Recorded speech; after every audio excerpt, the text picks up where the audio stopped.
If you are ever struggling with anxiety, doubt, or anything in your life, two things that you can do that God will help you to walk through. Son, Jesus Christ as the King.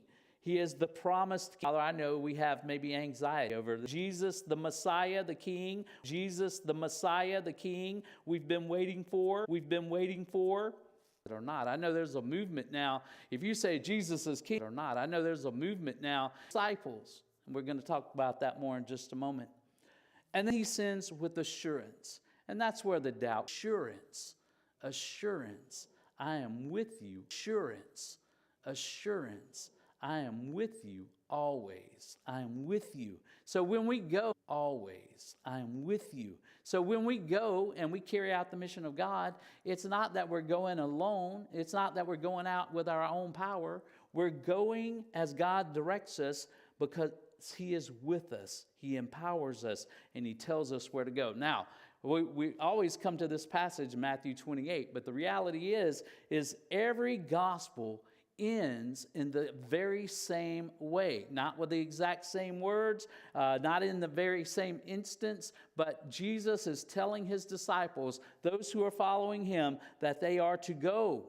We see it in the Gospel of Mark in chapter 16, verse 50. Go into the world and preach the gospel to the whole of creation. Now, that's pretty all-encompassing. There's not a person out there that's not part of creation. Go and preach the gospel, the good news to all of creation, everyone. Maybe our dogs need to be preached the gospel to. Maybe that's a new thing for grandpas, not just training them, but preach the gospel to their creation, right? They need to hear the gospel as well. Ours are atheists, we know that. When we pray, they bark and do all kinds of junk. All right, and in the Gospel of Luke, in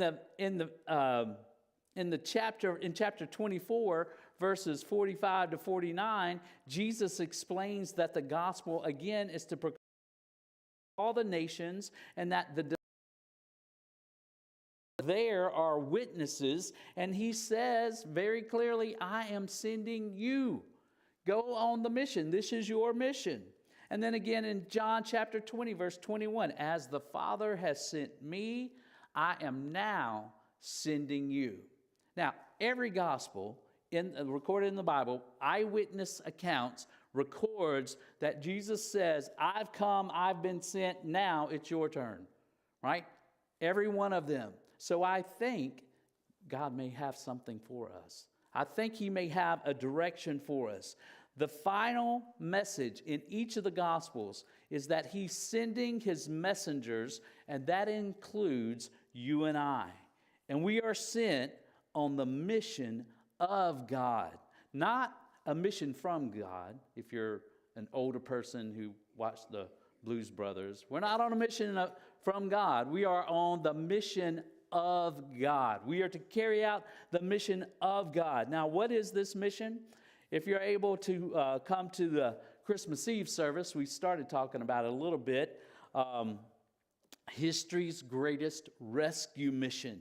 And certainly I don't want to reshare that. Talked about it some last week as well. Not going to repreach that message.